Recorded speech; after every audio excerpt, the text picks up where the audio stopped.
Hello everyone, and welcome back to the channel for another automotive analysis. Imagine a company that employs 630,000 people worldwide. Now imagine that it is considering cutting as many as 100,000 of those jobs. That is one out of every 6 employees.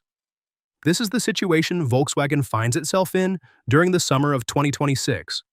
The worst part? The plan has not even been approved yet. The group's CEO, Oliver Blume, presented a massive restructuring plan to his own supervisory board, and it rejected it. The result: angry employees, unions warning of a major conflict, and a CEO who keeps pushing forward anyway, internal memo after internal memo. How did Europe's largest automaker end up in this position? And more importantly, what does it reveal about the true state of the Western auto industry as it faces China and the electric transition? Because we are not talking about a small company in trouble. We are talking about the group that owns Audi, Porsche, Skoda, and Seat. If Volkswagen is shaking this badly, an entire section of European industry may be at risk. Let's take a closer look. To understand what is happening, we need to go back to late 2024. Volkswagen had already signed an agreement with the unions to eliminate around 35,000 jobs at the Volkswagen brand and 50,000 jobs across the group in Germany by 2030. In exchange, management agreed not to close any German factories before the end of the decade. A year and a half later, that agreement already appears outdated. Sales are collapsing, especially in China, where the market has turned against traditional automakers. Profit margins on electric vehicles remain too low, and US tariffs are costing the group heavily.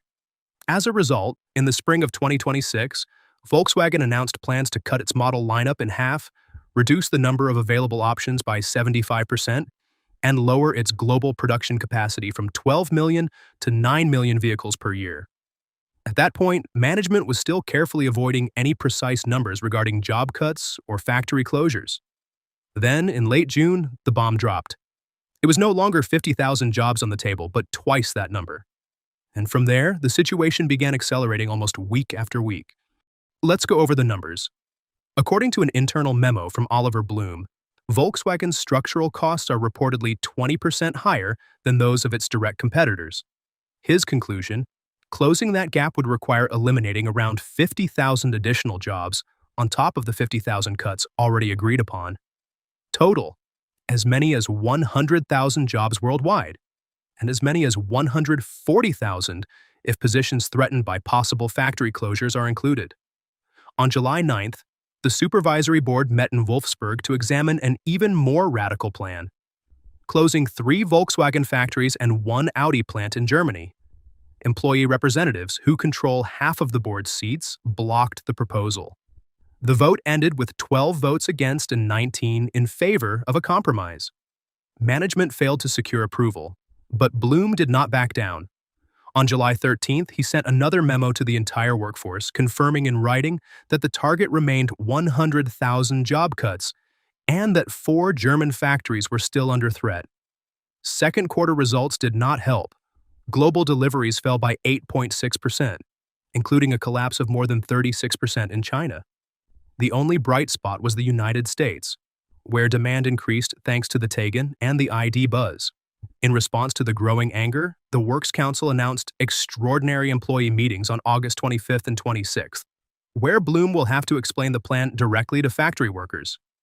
2 of the plants hosting those meetings are among those facing possible closure, which should make for some particularly tense exchanges.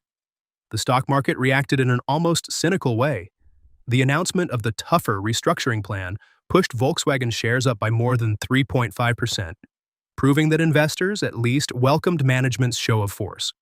Depending on the angle, this story does not tell exactly the same tale. From a financial perspective, the focus is on pure accounting logic.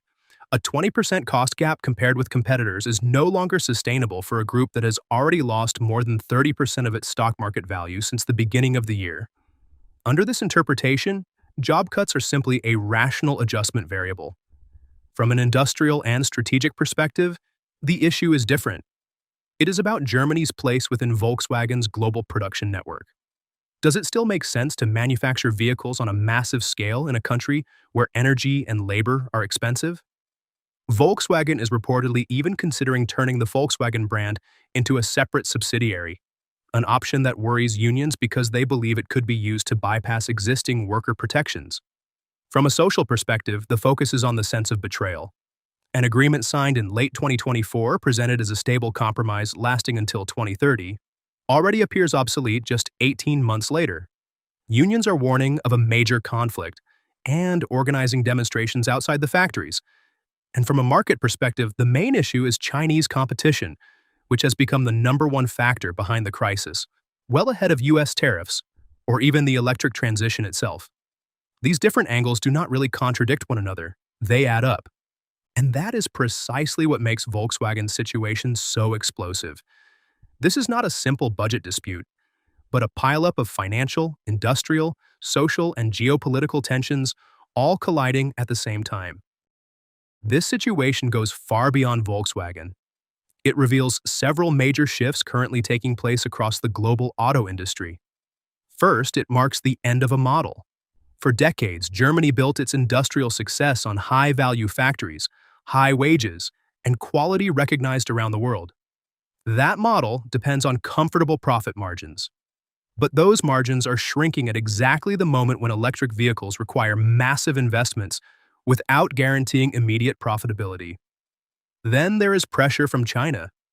The Chinese market, long Volkswagen's cash cow, has turned against the company at a spectacular speed.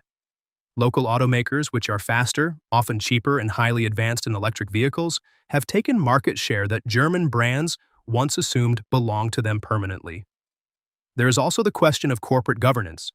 The fact that the supervisory board blocked Bloom's initial plan shows just how powerful employee representatives remain in Germany, unlike in many other countries. Finally, there is a genuine electric paradox. On one hand, electric vehicle orders are up by more than 50% in Europe. On the other, electric vehicle sales have collapsed by nearly 70% in the United States. It is hardly surprising that Volkswagen has simultaneously chosen to slightly increase the price of its gasoline-powered models, officially to finance updates required under the Euro 7 emission standard. We should also consider the question of consumer demand, which remains deeply divided. Some buyers want to switch to electric vehicles immediately, while others continue to prefer internal combustion engines. This forces automakers to finance two technologies at the same time instead of focusing on one. What is happening in Wolfsburg is therefore a concentrated version of every major challenge facing the Western auto industry in 2026. Here's the part that should make people angry. A group that promised in 2024 to protect jobs until 2030 with no factory closures comes back 18 months later with a plan that is twice as severe. What do we call that? A strategic revision or a promise thrown into the trash the moment the quarterly numbers stop looking good.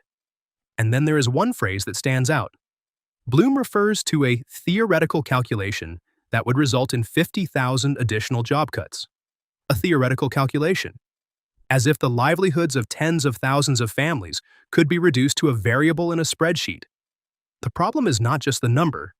It is the gap between the official messaging and the reality experienced by employees. On one side, corporate communications talk about competitiveness and budget discipline.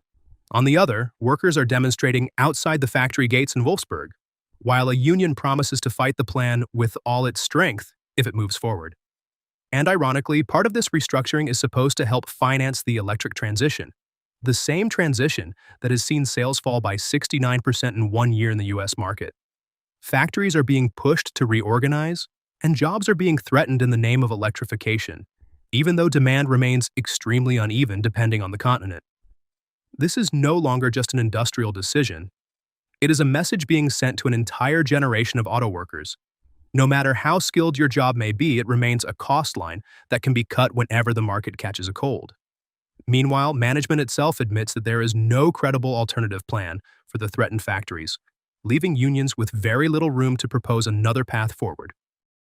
To sum it up, an 18-month-old labor agreement that is already outdated, a supervisory board blocking its own CEO, as many as 140,000 jobs under threat, and explosive employee meetings scheduled for late August.